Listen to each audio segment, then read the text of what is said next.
Mario Kart World has the honor of following up the best Mario Kart game and best racing game of all time, Mario Kart 8 Deluxe. 8 Deluxe was a phenomenal installment on the Nintendo Switch. It sold over 70 million units, I believe, on the Nintendo Switch. And a lot of people, including myself, have really speculated over time that they were probably going to put a regular Mario Kart game, like a new installment, on that console, but they saw the sales of the Mario Kart 8 Deluxe and decided, you know what, let's keep pushing this and let's just keep working on Mario Kart World or whatever it was in the background and see how long we can wait. And it just ended up being the entire generation, because this game was the best-selling game on Switch by far, by over 20 million units. In fact, Mario Kart 8 Deluxe was a huge success, and they decided to just develop DLC for it to keep that momentum going, keep that being the big Mario Kart on the console, and it really ended up being an amazing thing for them to develop this on the Wii U and have such a beautiful-looking game to then move over to the Switch and then be rewarded for all of that amazing hard work. I mean, I can't even fathom how much money that game made Nintendo, considering it was a port. It was a port onto the Nintendo Switch, and then the DLC, oh my gosh, they are raking in the dough with that game alone. And so now with Mario Kart World, we found out in an Ask the Developer segment in which Nintendo will ask the developers questions about their games, and just we can get a little bit of insight on how these games were made, what the idea behind certain things were. And it was very interesting because Mario Kart World was actually meant for the Nintendo Switch, and the hardware was what kept it back. They wanted to do something different because Mario Kart 8 and 8 Deluxe ended up being this perfect package, and they just really had a hard time figuring out where can it go from here. We've done these tight, linear, greatly designed courses, all of these amazing things, like how can we go up from here? This seems to be perfection. And in my opinion, it was perfection for that style of game, for that style of gameplay. And this is a very arcadey game, is Mario Kart World. That's the biggest difference from World to 8 Deluxe, is that it's very arcadey. It feels a little less competitive, and even though it's going to be a very competitive game, people are going to figure out all kinds of insane, wacky maneuvers to get an advantage in races. But 8 Deluxe feels a lot more refined to me, and I loved that feeling because it was a pure skill thing, right? Of course, there is always going to be luck involved when there are items being thrown around, but in 8 Deluxe, it really felt like I could pinpoint every single reason as to why something happened, and 99% of the time, it was my fault. And that is also because of the new 24 racers. Now, this was something I wasn't entirely convinced was going to be a bad thing, even though a lot of people were saying it would just be even more chaos. And I don't know if this is because my skill ceiling is a lot higher than other people's, but I really have played 8 Deluxe a lot and have a lot more experience than most people with this game and just the franchise as a whole. And so I have really not found myself in the back of the pack too often, unless I am playing online, in which case it is a mad scramble. It is so much fun, and yet I really do feel the weight of those 24 racers when you play online versus in single player mode. But this all comes back to the development philosophy of Mario Kart World. Rather than being this refined, perfect experience in which every single thing comes down to your own handling of the cart, this game feels a little bit more out of your control in what I would probably describe as a good way. Because obviously the hardware was the problem for the Nintendo Switch, and they couldn't make this game on that, and I fully believe that now that I have played this game for so many hours. The free roam mode, in which you can go anywhere at any time and there be zero lag whatsoever, zero hiccups whatsoever, and you can go from course to course, and it is a mad dash, and it is so much fun. And all of the different items and characters, like, it takes literal seconds for these things to load in, and you can really tell how they manipulated the Switch 2's hardware to make this game look and feel as gorgeous as it does. And as I am playing this game, I can tell the philosophy was just more fun. 8 Deluxe obviously was very fun. People loved that game and played it to death. And I think this game is going to be even better for the mass audience, even better for people who played all of those rounds of Mario Kart 8 Deluxe on their Switch. People are going to adore Mario Kart World. The masses will love this game, and yet I am a little bit held back in my own opinion on how I feel about this game because of how much I love 8 Deluxe, how much I really got that game down to second nature. I've played that game since the Wii U days, back in 2014. So for me to go to a new game almost 11 years later, it is hard for me to want to play this game over that one sometimes. I get that itch still to go back to 8 Deluxe, but in my process of playing this game over and over and over again for this review, I decided at one point, oh my gosh, this is actually a lot more fun in different ways. 8 Deluxe, I found so much fun and enjoyment in mastering every single skill I could, and there was a point in which it just all completely and totally clicked. Like, just completely clicked, and I was like, dude, this is it. This is what I mean. The feeling of being in total control over your kart, knowing exactly the right maneuver to do on every single course, exactly where to go, where not to go, who to pass, who not to pass, staying in second place strategically so that way if a blue shell does come, it'll hit the person in first place, and then moving up to first, keeping a mushroom all the way up to first and second, even though you need a protection item because there might be a blue shell if you come in first place. So many different methods of strategy that do apply to Mario Kart World, but I have really gotten down completely in 8 Deluxe, things I have had to reframe my brain for. And that is a big part of this game, and I don't think a lot of people have touched on it that much, but it is a big deal that Nintendo have not released a Mario Kart game in over a decade. It is a huge deal for this to be the brand new one, because 8 Deluxe is what is all in our minds. That's what we compare it to now. That was the previous best game in the series, the previous game in which everybody adored. And I can't help but think that game is better in terms of competitive style, and yet I can't help but also believe this game, Mario Kart World, will be better overall. Now, what do I mean by that? Well, first of all, the regular Grand Prix mode. Let's just dive into mode by mode here. Grand Prix is a phenomenal experience in Mario Kart World and is very different than what I would have anticipated once I heard what this whole shtick was going to be. Now, you go into a course like Mario Bros. Circuit, which is on the screen right now. You will play 3 laps, and that is how you start every single Grand Prix. You start in one area, and you will go 3 laps. Then, you will go to another course, but you don't just teleport there. You don't just spawn in there.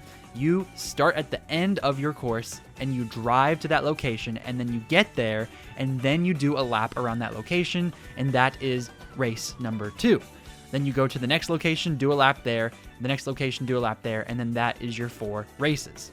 Now, this is a very different experience, and one people were very worried about, because in those straightaways in which you're going from location to location, people were worried that it wasn't actually going to be enough happening, that there wasn't going to be anything worthy of actually driving in between locations, but that it was just filler and it was just a straight line.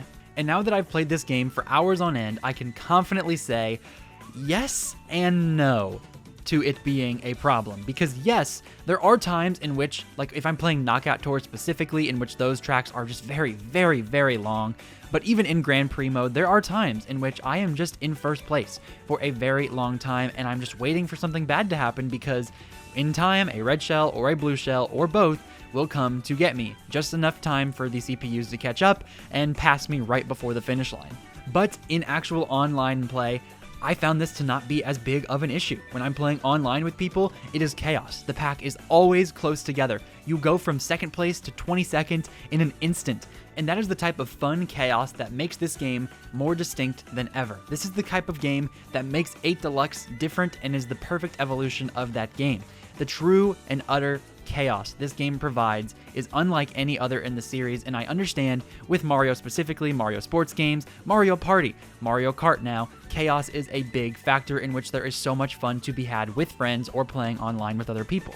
But this game in particular does an excellent job of making that chaos feel deserved and fun. If you're going to get hit, you're going to get hit a lot, and you just know that's going to happen because there are 24 racers, and that is a lot of racers, but you know at all times there are 24 of you, and yet that makes it even more exciting when you get first place, and even more deflating when you get 24th, because oh my goodness, how could I get 24th? There are 23 other people in here, and yet I came dead last. But here is the genius of that philosophy. You feel like you deserved every single place that you get because of how long the tracks are and how long it is in between each one. If you are driving from location to location and you have a lot of time to try to catch up or to try to get out of 24th place or to try to get first place, it is entirely your fault if you don't make that comeback, because you are given ample opportunity with chaos in the middle of the pack, your own items in 24th place, and just anywhere you are in the pack, you are given ample opportunity to redeem yourself, to get in a higher position. And if you mess up, it's your fault every single time. You are given enough time because of how long these courses are to get in first place. And that is another theme of Mario Kart World. Everything is bigger. Now, bigger doesn't always mean better, and I'm going to break down in what ways this game is bigger, and you will be able to decide for yourself if that means better for you. Now, in this game, 24 racers and bigger courses overall are accommodated. If you have 24 races, of course, you're going to have bigger courses and longer courses. Now, these courses, in terms of tracks, laps 1 through 3, aren't that much different in my opinion. The actual 3-lap tracks are pretty similar to the old style of Mario Kart, but it's the in-between and the chaos of 24 racers and how wide these tracks are is what makes all the difference. In Mario Kart 8 Deluxe, some of those tracks would not accommodate 24 racers whatsoever. But in this game, it absolutely does. Everything is just wide enough, it feels right enough to where if the entire pack was on the same turn, we could all make it. Like, it would be chaos, we'd be bumping into each other, but we would all make it. And because the tracks are longer, you get more of a chance to come back, you get more of a chance to prove yourself and really, really grow in your skill. And also, there are a million different ways to go on each track, and as far as I can tell, they all take about a similar amount of time to traverse. So sometimes it can be great to just see all of the people go left and you go right because you want to take a breather and you don't want all that chaos. And maybe right could be a little bit longer, but if you went left, you might have gotten hit. So there is a lot of strategy in which way you go. And also in Mario Kart 8 Deluxe, I am just kind of going in autopilot mode. I know every single lap by heart. I know the correct way to go. I know the slowest way, the fastest way. I know everything about those tracks. In this game, it is going to take me a long time to memorize every single thing I can do. And even then, I feel as though there are going to be multiple ways that are equally as fast. These tracks are wide and varied, and you can always find a different path.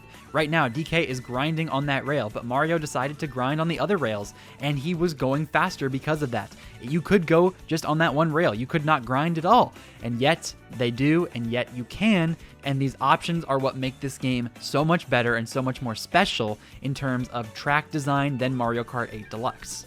8 Deluxe is refined to its core. You do what you gotta do to get first place, which usually means repeating the exact same strategies every single lap, and that can be really fun in its own way because a lot of times it just comes down to the skill of whoever's lobby you're in. And if you're in a very skillful lobby, it is so much fun to pass them at the last second and get first place. In Mario Kart World, this is not the case at all. You can play the same track 100 times and you will win 100 different ways. No track is the same, no lap is the same, no race is the same. With 24 racers, with all of these different items, with all of these different outfits that people have, and the chaos on the track, and the chaos of being around everybody else, it means that no race is the same. And in Mario Kart 8 Deluxe, there are races in which it feels very samey. I go the way that I know most people don't know to go, and I win. Or the people all know which way to go, and we battle it out in terms of minute details. Who can snake the best? Who can hit this corner the fastest? But in Mario Kart World, we are all in chaos, and we all are just fighting for every single spot we can. The track designs themselves are a little bit disappointing in a couple of ways. One, they just aren't as intricate, and that is okay because that is the style they're going for. They are really, really leaning into the chaos factor rather than the refined factor, and that is perfectly fine in my opinion. It doesn't make it better than Mario Kart 8 Deluxe, it just makes it different. And different is what this series needed. It needed an evolution, and this was the perfect evolution. It was the great next step. But I can find some of the older retro tracks a little disappointing because, yes, they are similar, but because they have to fit this newer style, they aren't as refined as they used to be, and that can be frustrating for me personally when I really love the really tightly knit design of those courses before, and now they just have to accommodate this style of game and gameplay, which is totally fine, and I am glad that they brought these back. I am not at all saying they should have left retro courses behind, but I am saying it feels very different, and some of these tracks don't at all feel like how they used to. In fact, some of them I raced on and didn't even know what they were. I couldn't have told you if not for the music and not for me knowing from the track selection that's what was happening. Some of them, like Shy Guy Bazaar or Toad's Factory, do look incredibly similar and are very similar to their initial counterparts. But some tracks like Peach Beach, I had no clue I was even playing on that track. Moo Moo Meadows, yeah, it's similar, but it looks different enough and is wide enough and is just weird enough to where it didn't register in my brain at first. So some of those retro tracks can bring the experience down a little bit because they just simply weren't designed with this game, and the developers did a great job of making each track that wasn't designed for this game feel as though, yeah, it doesn't fit, it's different, it's from a different game, and still, it does work here. It's not that they don't work, it's just that they feel a little bit off. This game truly shines in its unique, brand new courses that were designed from the ground up for this style of game. DK Spaceport, one of the best tracks in this game, is so much fun. It was built from the ground up for this game. It is so wide. It uses every single mechanic. You are tricking all over the place. You're bouncing off the walls. You're grinding the rails. You are dodging obstacles in this nostalgic experience because it reminds us, obviously, of Donkey Kong Arcade. This is what this is based off of, and it is such a fun track, and I truly do love this design. Now, for sake of spoilers, I will not be showing a lot of the later tracks, but let me tell you, some of them are downright amazing, downright gorgeous, some of the best tracks I've ever played in the entire series, including Rainbow Road. Oh my goodness, Rainbow Road. I know people were very, very disappointed with the space feel, the space station feel of 8 Deluxe's unique Rainbow Road. And this game, it's just, you gotta play it for yourself. You gotta play it for yourself. It is a hodgepodge of every Rainbow Road before it, and it is gorgeous, and it feels amazing to play on. I love that Rainbow Road more than any other, and it was a perfect finale to the Grand Prix racing. This game's iteration of Bowser's Castle is also a awesome ride. It makes me feel like I am on a legitimate theme park. Like, this is a theme park type game. It feels like I'm on a tightly designed roller coaster in which my heart is racing, and every single second I just can't wait to see what's coming next. And oh my gosh, I just made that tight turn and I can't believe it. Here's the finish line. Here we go. Like, it is so much fun, and I cannot describe to you enough how some of these courses make me feel, including Boo's Cinema, another extremely creative course that I was so excited to play on, and I can't believe how amazing it ended up being. It was phenomenal in every way. So basically, I could keep talking about Grand Prix and the regular racing mode forever and ever, but it is different. It is very different than 8 Deluxe, and that is exactly what it needs to be, is different. They built this game from the ground up for a new identity for the Mario Kart series, and they did a phenomenal job at balancing everything they wanted to do. They wanted to build an interconnected world where you race from place to place. They wanted it to be more arcadey, more chaotic, more fun, and they absolutely achieved those goals. But don't just take my word for it. Let's look at other parts of this game in which proves the point that they really wanted this to be a more fun and chaotic experience. Knockout Tour was the big addition to this game, in which made use of those 24 players, and it is the mode to play if you like chaos and fun. There are 6 laps, and essentially you are going from one part of the map to the other, and you have to make it in the top 20 when you start with the 24 players, into the top 16, into the top 12, into the top 8, top 4, and then you have to be the last one standing. Now, of course, this could not have been done in a 12-player race. This would not have been possible in other Mario Kart games before. It just wouldn't have been as fun or cool because you have 12 players and maybe you could have done 2 or 3 at a time, 12 to 10 to 8, but this is just so much better because this world was built with this in mind. It was built to actually sustain 24 racers being chaotic and having so much fun in just trying to get first place. And playing this online is a completely and totally chaotic experience, and chaos is this game's nature, and I cannot wait to get back into my next round of this game. Now, the one complaint I do have with this is that when you're playing single player, when you're playing against the CPUs, it is so annoying to be in first place the entire time, and then a bunch of stuff happens to you at the end, and all of a sudden you're in second place or third place. That is so frustrating for me, and it is not very fair in my opinion, but that is another topic for most people who aren't even going to matter. It's just, you're going to play online most of the time with this anyways, or with people on local multiplayer, and that's going to be way more fun as well. Just as a general rule for this game, it is going to be a much better experience and much more fun for you if you decide to play this with real people and not bots. Now, if you do want to unlock a lot of these different features in the games, you're going to have to play the single player mode to get all the different modes and characters, etc. For example, mirror mode is in this game, and there are a lot of different hoops you have to jump through to get mirror mode, and one of those includes getting the gold cup in every single Grand Prix mode in single player, and getting in the top 4 in every single Knockout Tour. So that is a lot of playing and a lot of getting used to the controls, and I actually did appreciate it to start off with all of those before I jumped in online and jumped in with other players, so that way I could get a better idea of what this game was like.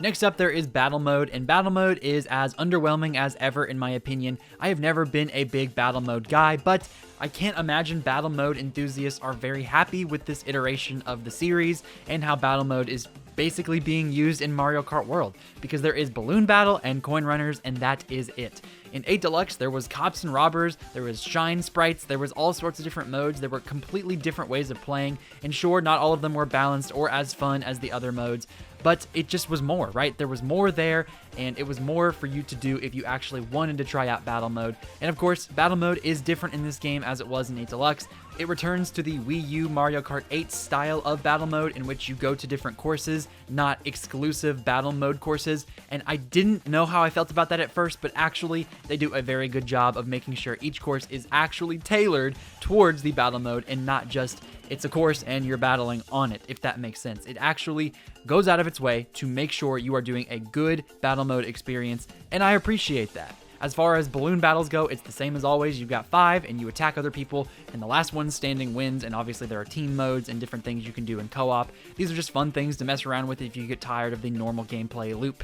Then you have yourself coin runners, the same thing. You're trying to get as many coins as possible in all these different levels, and it's very underwhelming for me. I do not care about battle mode typically, and I think Nintendo decided they didn't care about it this time either, and they incorporated it because, well, they've had battle mode since the very beginning, right? So we're going to keep it in this game as well. And you know what? I'm happy it's here. It's just a little bit underwhelming, and I could have asked for more, but I'm not going to ask for more because I truly do not care about battle mode that much. So it is very underwhelming, and I'm sure people are upset about it, but it's a fun mode nonetheless, and I'm sure playing online makes that even better. I just have not wasted my time on it. Now, the next big mode we obviously need to talk about here is free roam, and this is the mode that has had most controversy up till release. And now, what are my opinions on it? Well, some of the biggest critiques so far about this mode is that it just doesn't have a lot to offer, and I disagree with that notion to a certain extent. I think there is plenty that you can do if you find those things interesting, but I do wonder how many people will actually find those things in particular to be interesting. I have spent quite a lot of time playing the main modes of the game rather than free roam, but I have put a lot of hours into free roam as well, and there seem to be 3 main things in which you do in this mode. Number 1, the P-switch challenges that most people have seen and heard of in this game. A lot of people were hoping this was kind of like a mission mode revival, and it doesn't seem to be that, in my opinion. You go up to these P-switches, and then they give you little mini games, little challenges, and you have to, most of the time, go through different obstacles or hoops and just get to the end in a certain amount of time period, and then that's it. That's the challenge. You did it. You don't really get anything for it. You get some stickers for it, sure, but that's about it. That's pretty much it. You just go and you achieve those objectives, and that's your goal. Similarly, a lot of the other things you can do in this game are the question mark icons. You go around and you try to discover them. So you go to each course, and then there are a certain amount for each course, and you will just find those and try to collect them. And collecting them is the goal. That's it. You don't really get anything for it. You just collect them. Similarly, you can also do the Peach medallions. These different coins that are around, some of them are very difficult to obtain. You have to do some weird mechanic or find some way up to a certain point to get them, but that's also all there is to it. You just collect them. And of course, I do not know if collecting all of them gives you some sort of prize, new character, or any sort of uncertain thing. I'm not sure about that because this game just came out, and I'm sure no one has found everything yet, but I'm pretty sure it's nothing. I'm pretty sure that's it. And the thing is, these things are scattered everywhere. No matter where you go, you're going to encounter some sort of P-switch, some sort of challenge, some sort of icon, something to collect. And even if you don't, simply traveling this world, racing around it in between courses in free roam mode, checking out these different areas that you wouldn't have expected there to be stuff in, there usually is stuff. There are hidden secrets and different challenges. Like, for example, and I don't know how many of these challenges there are, but I was driving down the highway once, and then these charging chucks out of nowhere are challenging me, and I just have to use my green shells to hit them all. And I traveled halfway across the map to hit all of these different charging chucks, and of course I didn't get anything other than a sticker. It was just a regular challenge, but it was still a different type of challenge that I never expected. And I don't know if there are more like that. Are there random challenges that I've never seen before? Are there things I'm missing out on? I'm sure there has to be a bunch of stuff like that, but I just don't know, man. It could be interesting to see how many of those hidden challenges there are. It can also be fascinating to follow some of the NPCs in this world and just see what they do. I have seen so many clips on Twitter of people sharing different stuff in which they found a Shy Guy and he was driving down the road and they followed him, and then he parked at the burger joint and he got out and hung out with his friends, or a Yoshi or a Toad, or doing something crazy like that. There was one viral video that a Toad was paddling up a river and this guy followed him all the way up to this hilariously impossible waterfall that no one should ever be able to kayak up, and yet Toad kept going upstream up this thing. It was so funny. There are buses that you can follow around and you can see people get on and off, and it's real. The world feels alive, and I do appreciate that to a certain extent, but the lack of things to do and things to achieve in this world is what really kind of gets me down. Now, One of the big things is the characters in this game. There are so many characters, and they really refocused on the Mario Kart. There are a lot of different Mario enemies and NPCs that you would not have expected to see in this game, but there are so many more Mario versions, and I love that because in Mario Kart 8 Deluxe, it was so cool to see Isabelle and Link and the Splatoon Inklings, but this isn't Nintendo Kart. It is Mario Kart, and I love to see them doubling down on Mario Kart. The big spin-off in which all the characters come together are Smash Brothers, and that's it. We don't need another game series in which all of them come together.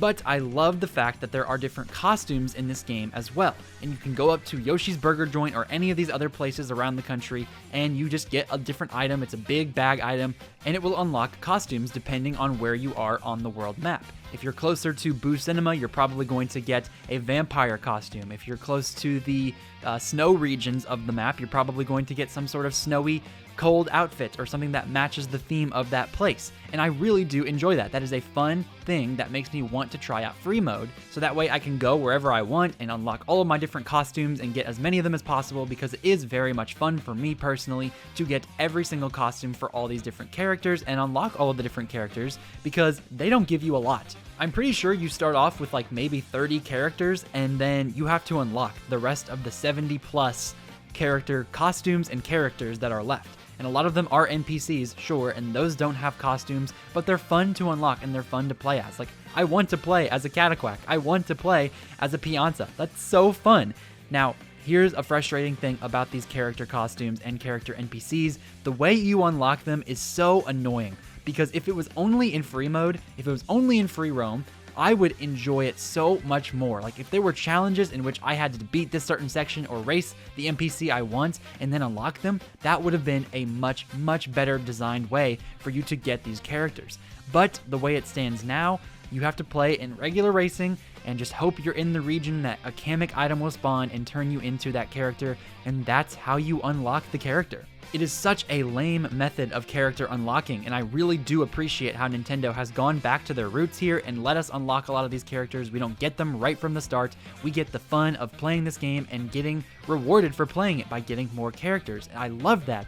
But this is such a pathetic way to unlock characters. If I want to play as a Cataquack or a Pianta, I shouldn't have to pray that I am in this beach setting and hope that a Kamek item comes out and hope that it also affects me and hope that it gives me the exact item I want to then turn into a Cataquack or a Pianta. It's ridiculous, and I shouldn't have to do that. I should be able to unlock it in a more skillful way rather than just a gacha system. So that is a huge, huge missed potential for free roam in my opinion. They could have had so many different ways in which you unlock these characters, in which these characters were fighting against you, or any sort of mission, or something. And they decided not to do that in favor of, what exactly? Just an inferior way of unlocking characters? Because yes, it can be very fun to all of a sudden find this random character and be so happy that you got it. But it can also be very frustrating to want that character so badly and know you're not going to get him until you just spam the item over and over or spam a specific region over and over, and it's just not a fun time. I love the character diversity, but I hate the way that they incorporated it, and it was just a missed opportunity for free roam. And that is kind of my opinion on free roam, somewhat of a missed opportunity. Yes, there is a lot to do. There's a lot to unlock. There's a lot to have fun with. All of the different overworld stuff, like there are spaceships to have, there are big semi-trucks you can operate. It is so much fun. There are so many random things to do. And yet sometimes it feels like you just hit a dull moment or a lull spot.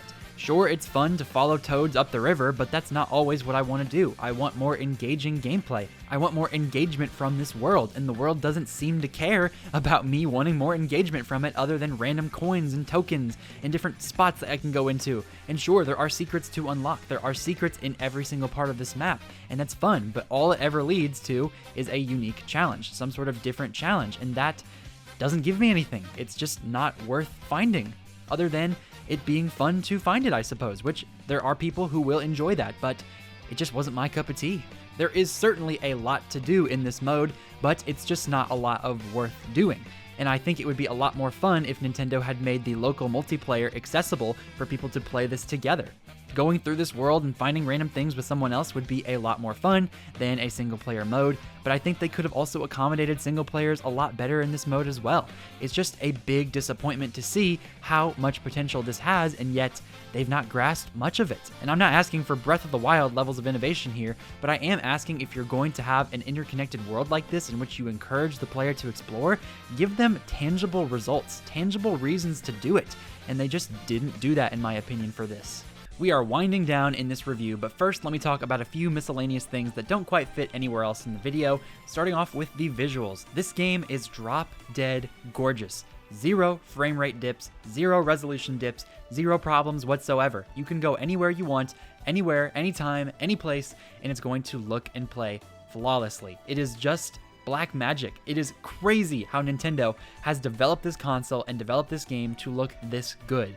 It looks phenomenal, and the art style is much different than Mario Kart 8 Deluxe, and that is a good thing. It is really honed into that goofiness of Mario. It is really honed into his roots, that Super Mario World aesthetic. I love it. The characters are more expressive and animated. It's amazing to look at. It's a joy to the eyes. It's beautiful.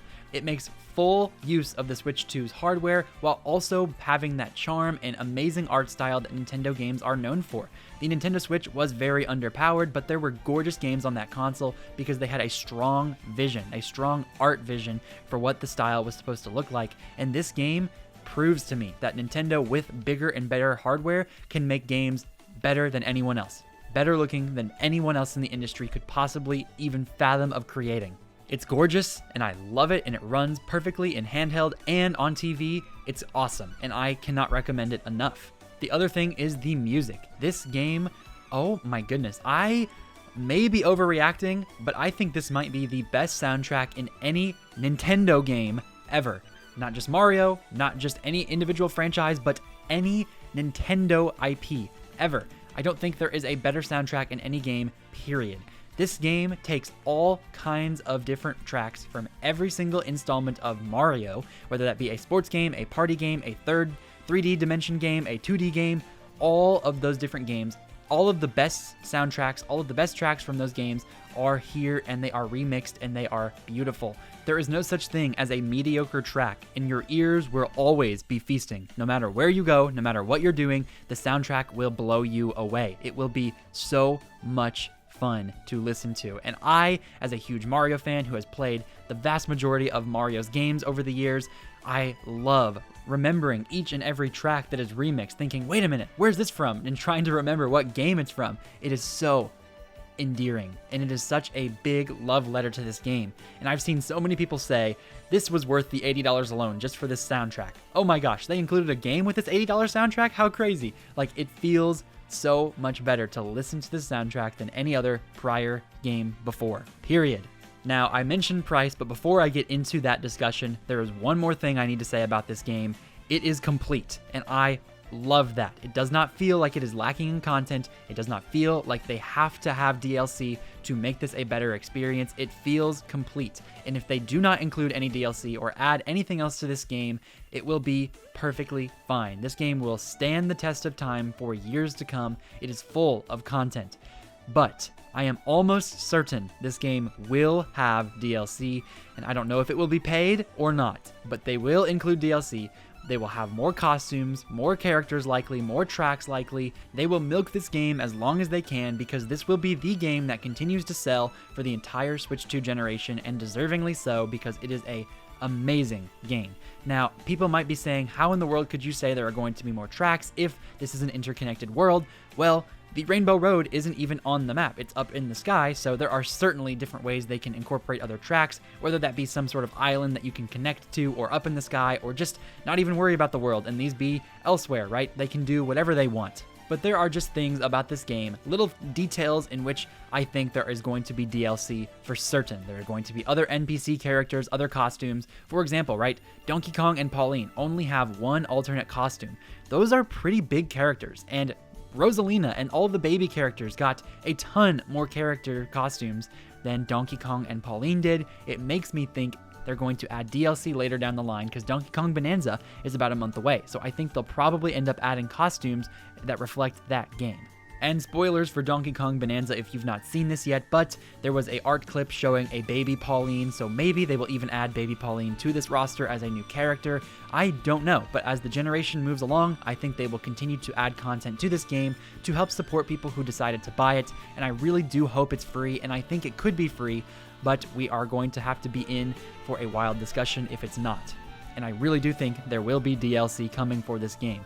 Now, the final bit of this video here is the price. It is an $80 game, Nintendo's first $80 game since the Switch 2 generation began. It is the first new precedent, and it is not a precedent set for every first-party game. Donkey Kong Bonanza is a pretty big one that is only going to be $70 in comparison to this game's $80, and there are Switch 2 editions in which Tears of the Kingdom is $80 instead of $70, and Kirby in the Forgotten Land is $80 instead of $70, so they're not afraid, if they believe it is worth the value, to price games at $80 now, but $70 is also going to be somewhat of an exception for other games. As far as Mario Kart World goes, can I recommend this game to you at a full $80 price point?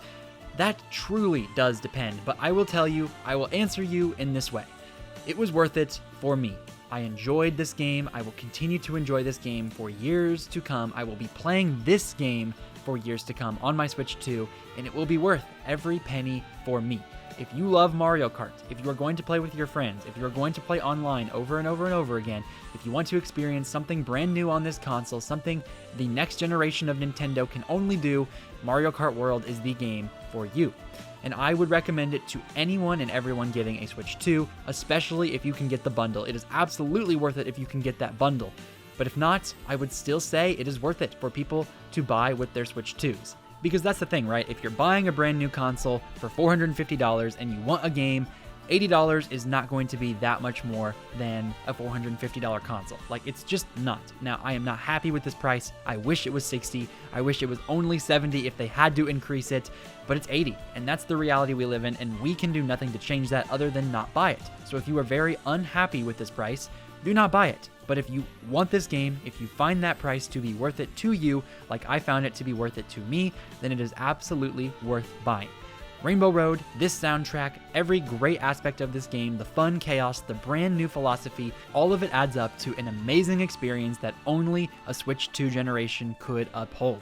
This is a game only made possible by the Switch 2, and it is the perfect launch title for Nintendo's new console and launching us into a brand new generation, and I couldn't be happier to be here alongside of you with this game and with this console. So that was my review of Mario Kart World. Thank you so much for watching this video and sticking to the very end. Make sure you like and subscribe today's content if you enjoyed. Click that notification bell to know exactly when I upload my videos, and consider joining my membership program to help support the channel at large and just me as an individual creator. It really does help. Click on the left side of your screen if you want to see my review of the Nintendo Switch 2 itself, and click on the right side of the screen to see my goodbye video to the Nintendo Switch 1. Thank you once more for making it to the end of the video. You make sure you have yourself a phenomenal day. This has been Ray's Nintendo Talk. I have been Ray, and I will see you all in the next video.